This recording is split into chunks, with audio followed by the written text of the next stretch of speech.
What's going on, guys? It's Fight Season MMA, and today I want to do my 2024 recap, best fights of 2024. Now, I'm going to start doing these recaps not every single day, but kind of throwing them out there here and there. But genuinely, I want to start with the best fights of 2024, kind of set the landscape with the biggest, overall arching theme, some of these great performances, fighters going nail and nail with one another, and genuinely producing some of the most fun fights that all of us fans like to watch. Now, this is coming from the entire year. This is also not just pure name brand value. I want to have some fights in here that are a little bit, less well known, as well as having those big fights that all of us crave between those superstars. But genuinely, I think the fights of this 2024 were overall amazing. I think we had some absolute gems this year and some fights that you guys might not know as well as I do, or even you guys know some fights better than I do as well. But genuinely, these are my top 10 fights that I watched this year. These are the fights that really had me on the edge of my seat and were just some of the most entertaining bouts of the year 2024. But if you guys enjoy the UFC content, please leave a like, comment, and subscribe, and please turn on the post notifications just so you guys will stay always updated with this UFC content releasing at the end of 2024. Like I said, new videos are coming out every single day as always, but these are the recap videos of the of 2024, best submission, best knockout, all that different type of stuff will be coming to you guys very, very soon on this channel. But without further ado, let's jump right into the video talking about the top 10 best fights of 2024. First fight that we're going to start with, we're actually going to fly ourselves all the way to Perth, Australia, and start with that main event, Dricus du Plessis, Israel Adesanya. This is a very stacked list, obviously, of fights, and this was an absolutely great war in that main event. Really back and forth bout between these two individuals. A very close fight, but Dricus du Plessis ultimately got the rear naked choke submission, being the first person to really defeat Adesanya by submission inside the UFC, and I think in Izzy's entire professional MMA career. Dricus looked amazing in this fight. Israel Adesanya looked really good as well, although he looked incredibly emotional prior to the press conference occurring and everything going down in this fight. And genuinely, this was a great main event to be had. This was the Battle of Africa, as everyone remembered. South Africa versus Nigeria. Dricus du Plessis came out and said that he was the true African champion, and I genuinely think all that stigma and all that, boiled up blood between these two individuals only brought the best out of one another. This was possibly a fight that was talked about headlining UFC 300, but it ultimately did not, and it headlined UFC 305. But I was so happy that this fight went down in Australia, a fight that Dricus du Plessis wanted to take over there, and a fight where, Israel Adesanya is kind of close he's from New Zealand over there. That's where he currently resides. But this was a great main event. There were some great striking exchanges, some great grappling exchanges. Adesanya looked really good, but he ultimately was so worn out at the end of the round that kind of Dricus just automatically just kind of moved him wherever he wanted to get the submission in a very good fashion. Dricus du Plessis is probably the best middleweight on the planet right now, considering he's the championship. Adesanya is definitely still one of the most prominent figures in the middleweight division, but there are levels to this, and Dricus du Plessis has shown that time and time again. Genuinely, I'm so excited to say that this is the number 10 fight, my top 10 fights of 2024. Number 9 best fight of 2024. We're traveling ourselves to Madison Square Garden. Co-main event, Charles do Bronx Oliveira, Michael Chandler, in an incredible bout between these two guys in a 5-round war. Charles Oliveira had this fight. It was a one-sided fight, but also a close fight, if you guys know what I mean. It was 49-46. The total scorecards, but Charles Oliveira was winning the fight 40-37 going into that final round, or 36 going into that final round, my fault. And genuinely, Charles do Bronx Oliveira looked amazing. But Michael Chandler didn't go out with a fight. 5th round, went out there, absolutely slugging it out, taking Charles Oliveira down, hitting him with 19 back of the head shots, definitely by the greatest ref out there, Keith Peterson, who's just absolutely just lost his mind. I don't know what he's doing out there at this point, because he just, UFC Tampa, this is kind of off topic, but UFC Tampa, there was 3 low shots and eye pokes in that fight, and he didn't call them. But same thing in this fight. Michael Chandler trying to go out for the finish. Charles Oliveira doing some great wrestling. Michael Chandler pistol squats, Mr. Oliveira up, and then falls back on him, doing the jump. Does it again. One of the most excited hype times I've ever seen the Garden, and genuinely everyone loves to see Michael Chandler fight and Charles do Bronx Oliveira. These guys are some of the most entertaining fighters inside the UFC, and genuinely I love watching the guys step in the octagon and go to war every single time. This fight was very good. It had everything that you could ever want. It had grappling exchanges, it had striking exchanges. It was a full mixed martial arts artist dream of a fight to really watch. I know a lot of people don't like to see the grappling exchanges and whatnot, but I genuinely love to see some fights. You know, if it was personally me, a fight like Sean Brady versus Gilbert Burns would be 100% on this list, but that doesn't have the striking exchanges of some of these other bouts. But for the casual fan, Charles Oliveira, Michael Chandler, one of the best fights of 2024, because you got absolutely everything in a mixed martial arts bout inside one little cohesive fight. That's why this fight, co-main event, Madison Square Garden, headlines at number 9 on my list.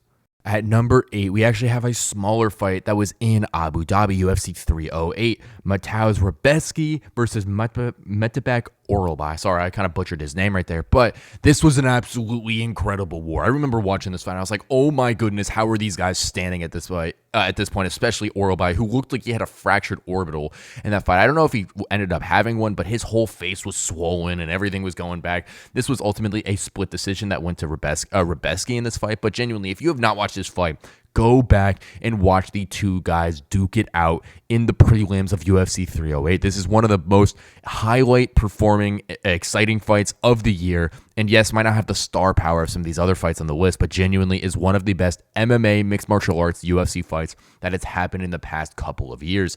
These guys were going out there, duking it out, doing everything they possibly could. And genuinely, Rębecki ultimately got the split decision win. And Orolbai is a very good fighter. I think was undefeated at the time. But genuinely, these two guys out there were absolutely swinging for the fences, doing everything to get the finish, and were 100% conducing to one of the best fights of 2024. That's why Orolbai versus Rębecki lands here at number 8 on my list. Number 7 on my list, we're actually traveling back to Perth, Australia for the featured bout on that card. Dan the Hangman Hooker going up against Mateusz Gamrot. You know, Gamrot is one of those guys that not a lot of people like watching the fight. He hasn't really had the greatest opponents out there. You know, he's had some fights that are incredibly boring, like the RDA fight, but when you get the right person to tango, and anytime you put Dan Hooker inside the octagon, you get absolute bloodbath. And even with someone kind of boring like Gamrot, you still got Hooker going in there and throwing bombs. This was a split decision victory in my recollection, but Dan Hooker ultimately went out, lost the first round, got dropped by Gamrot, incredible pressure from him, but Hooker went out there, he embraced the tattoo power that he has now for whatever reason. He just started getting completely inked all over his entire body and went out there and broke Gamrot in those later 2 rounds. Ended up dropping Gamrot, doing all this different type of stuff, and this was an action-packed fight, start to finish. I wish this fight was 5 rounds. You know me, I'm always a little bit greedy when it comes to these different things, but Hooker versus Gamrot was an absolute banger of a fight. We didn't know if it would kind of end out like that. We all know Dan Hooker is one of the most exciting fighters inside the UFC. Goes in there to truly just swing and go down with any single person, and Gamrot is a lot more cleaner. He's a grappler and whatnot, but this was an absolute banger on the featured bout for UFC 305. I was so excited to see these two guys fight. Massive Dan Hooker fan, one of my favorite fighters inside the UFC, because every single fight he has, he does that, and Gamrot ultimately brought the challenge to him in this bout. 100% Hooker, Gamrot, number 7 on the list. Number 6, UFC 300, the first bout from UFC 300 that we're going to head to today. Jiří Prochazka versus Alexander Rakic. This was a great fight inside that division. You know, light heavyweights go out there, they have all this power, and Jiří Prochazka, yes, has lost 2 out of his last 3, but those fights have come to the boogeyman at this point, Alex Pereira, who just touches you and you go to sleep. You know, Jiří Prochazka lost the first round to Rakic. Rakic was piecing him up, doing all this type of stuff. The second round was an absolute bloodbath. Jiří Prochazka has a chin, unless if he's fighting Alex Pereira, because Pereira hit so hard. He was walking through shots from Rakic, throwing flying knees, ultimately just broke him in that fight and got the finish in the second round. Jiří Prochazka is one of the most fun fighters inside the UFC to watch. Even if he is getting knocked out, no matter what fight Jiří is in, you already know he's going to go at you as just an absolute walking corpse, walking through punches and whatnot. Rakic looked really good in this fight. His first fight back, I think, in almost 2 years, because he ended up tearing his ACL against Jan Blachowicz, I believe it was. But this was an absolute banger out there. I love watching these two guys go out there and fight. If you have not watched this bout, because UFC 300 was one of the best cards of the entire year, but it was the featured prelim, although it shouldn't have been. I mean, that card was so stacked. This would be a co-main event on any other card. But Yuri Prochazka, Alexander Rakic, one of the best fights of the year, no doubt. You got great striking exchanges. You have a tiny bit of grappling in there too. Not anything crazy, like very, very small, minute exchanges. But genuinely, Yuri ultimately broke Rakic, walked him down, walking through punches. An incredibly fun fight start to finish. That's why Yuri Prochazka versus Alexander Rakic is number 6 on my list. Okay, number 5, let's do us a favor. Travel down to Miami, Florida. Co-main event, Benoit Saint-Denis, Dustin Poirier. Fight lasted 2 rounds, but those 2 rounds were some of the most fun fight we have ever seen inside the organization. Benoit came out and swarmed Poirier in that first round, was taking him down to different exchanges, and ultimately was putting Poirier in some awful positions. Poirier, for whatever reason, was jumping guillotine every chance he get. I know he lives and dies by it, but his coaches were telling him not to do so, and he was doing it anyway. But Dustin Poirier looked like his vintage self in this second round. Ultimately, I think it was an uppercut that dropped Benoit. All of a sudden, a right hook knocked him down as well. And then you got that straight hand that ultimately sent Benoit right to the ground, followed up one last shot. Poirier, incredible knockout, one of the best knockouts of 2024. And Dustin Poirier walked off to get himself a title shot versus Islam Makhachev next. This was an absolute banger of a fight. Benoit had a staph infection going into this fight, which definitely had some issue on his cardio, but Dustin Poirier doing that to one of the best up-and-coming prospects in the UFC was absolutely insane. I was surprised that he took the fight against Benoit. That was an incredibly dangerous opponent to be had, but genuinely, I look and see that these are the best of the best out there, and Poirier is scared of no one out there. Went out there, did that to Benoit, went in to fight Islam, and Dustin Poirier's got one more fight prior to retirement, and everyone loves to watch the Diamond fight. I really, really, really love seeing these guys go in there. This was one of my favorite fights of the year to watch. I remember watching this thing and seeing Poirier get dropped and everything in between. Like, it was an absolute banger of a fight to watch, and that's why this card had some grappling exchanges. That's why this card had some striking. Ultimately, a great knockout to finish it off. I love this fight. One of my favorite fights of 2024, selfishly. It might even be higher on my list, but there are some really, really, really good fights left to happen. You know, Dustin Poirier, Benoit Saint-Denis, 100%, at least top 5 on the best fights of 2024, but I'm going to slot it in here at number 5. I think there's a couple fights that are a tiny bit better of this one. Now, we're actually going to make our way to the middle of the United States, Salt Lake City, Utah, and we got Alex Pereira versus Khalil Rountree Jr. Before I jump into analyzing this fight, it's crazy that I feel like this fight has just gone off the grid. I feel like I don't even remember this fight happening this year at this point. Like, I know it was pretty recently as well, but like, I just don't remember this fight happening compared to Alex Pereira's fight with Prochazka and Jamal Hill. Like, this one just went under the radar, but was easily the toughest fight of Alex Pereira's UFC career. Actually, I shouldn't say toughest 100%. I should say that first Adesanya fight was probably tougher. I mean, the second Adesanya fight, yes, he did get caught, but he was winning that fight. But at UFC 307, Khalil Rountree Jr., the man who no one thought could compete with Pereira, went out there, won rounds 1 and 2 in an incredibly impressive striking exchange. Round 3 was also really close, but Pereira got the victory in that one. And round 4 had one of the best stand-up displays I have ever seen in UFC history. Alex Pereira went into that fight with a bunch of different issues, had sickness, had visa issues, had still an injured toe, had everything against him. Went out there, looked like prime Anderson Silva, slipping shots, piecing up Rountree Jr., ultimately got the TKO by 2 vicious body shots in the 4th round. Alex Pereira is him. He is one of the best strikers in UFC history and is 100%, in my opinion, the number 1 striker right now inside the organization. If it's not him, it's Ilia Topuria. It's very close, but 100% Pereira is that good. Rountree 100% is one of the best fighters in the light heavyweight division, and these two going back and forth was one of the most exciting fights of 2024, and I know it gets overlooked and kind of forgotten, at least in my eyes it does, but Rountree versus Pereira, number 4 best fight of 2024. Number 3, another smaller fight I want to go to, but one of my favorite fights of the year. I love watching this fight back. I will never forget watching this fight live. UFC Denver, UFC Fight Night card.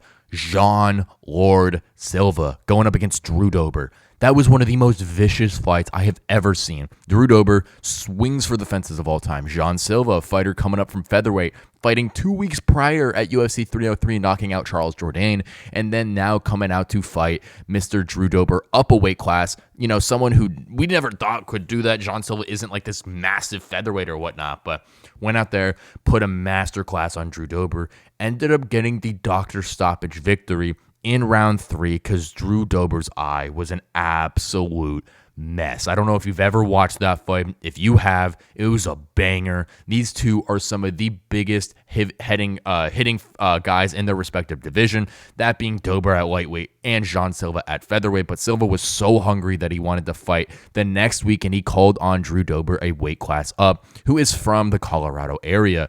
You know, Jean Silva had some incredible combinations, had a spinning back elbow that absolutely clocked Drew Dober in that second round. Also flying knees, all this different type of stuff. Dober was also landing his shots, some straights, some hooks, everything in between.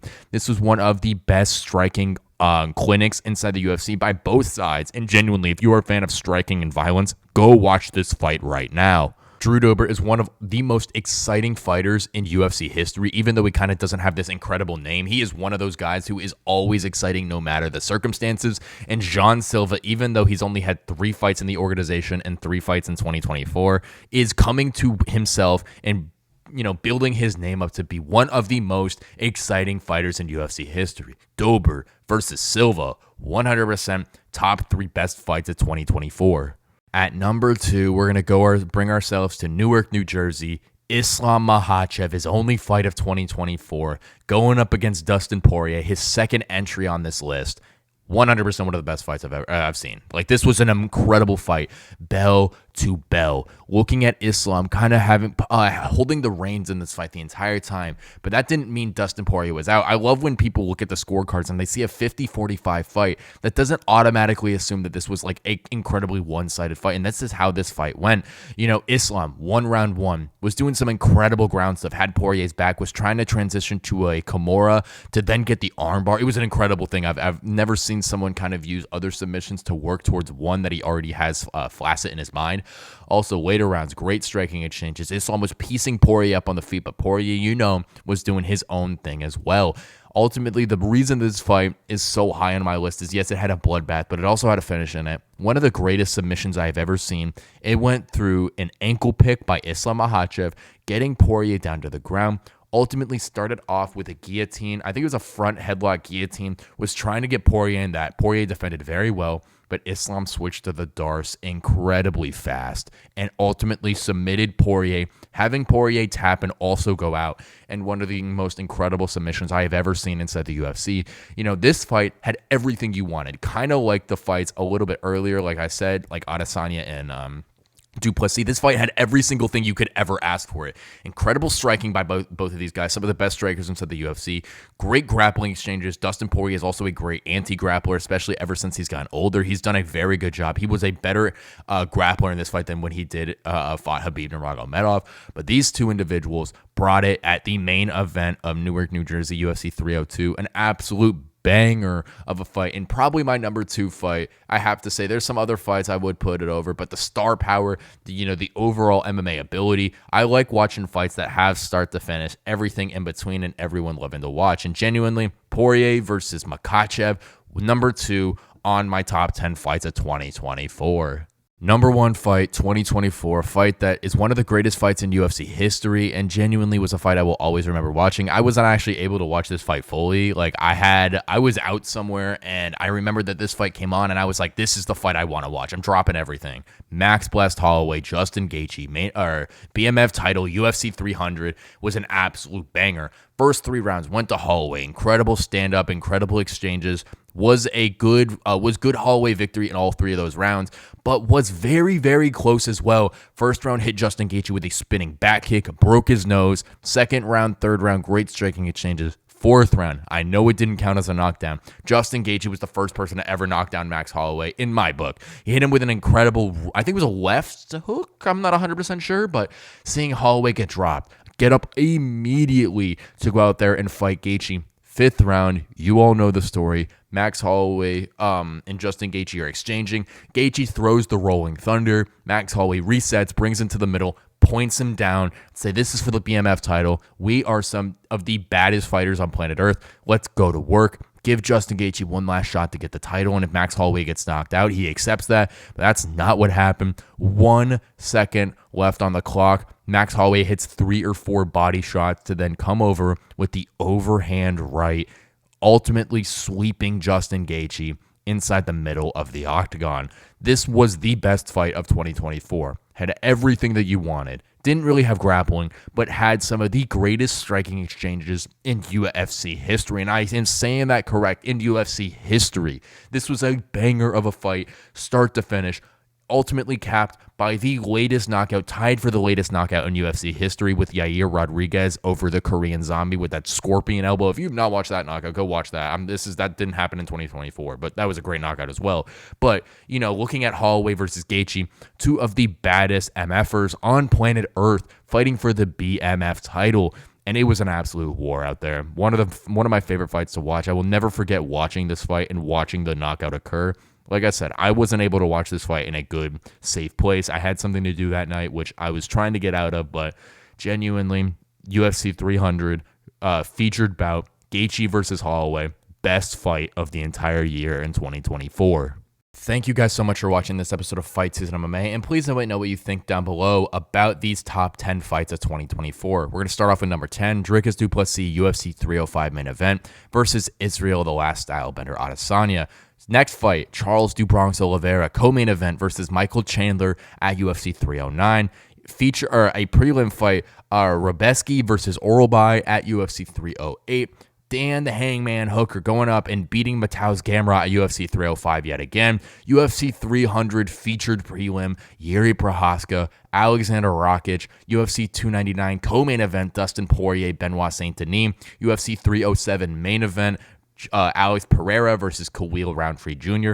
UFC Denver Fight Night card on the main card, Drew Dober versus Jean Silva. UFC 302 main event, Dustin Poirier versus Islam Makhachev. And lastly, number 1, Max Blessed Holloway going up against Justin the Highlight Gaethje, UFC 300 BMF title bout. 2024 is an amazing year of fights. We had some great finishes, some great scraps, some great wars, and genuinely start to finish. And genuinely 2024 produced some of the best fights in UFC history. Not like 100% the top 10, but the quality from start to finish of this year was incredible to really go out there and watch. Some of the fights that I will always remember watching, and genuinely a year where I was super excited for every main event card, every fight night card, because I know these guys were out there swinging. Well, thank you guys so much for watching this episode of Fight Season MMA, and please let me know what you think down below in the comment section about this video, and genuinely, please turn on the post notifications. I have a video that I've been working on for a very long time now, and it's coming out sometime this week, hopefully, and if not this week, next week. I got to kind of get it all set up and done, but genuinely, also, more top 10 rankings of 2024 are going to come out very, very soon, as well, kind of like this, but we're going to do submission, different performances, all that different type of stuff wrapped up in one. Thank you guys so much for watching this episode of Fight Season MMA. Please leave a like, comment, and subscribe. And while you're down there, turn on the post notifications. And I will see you guys very soon with more UFC content and news.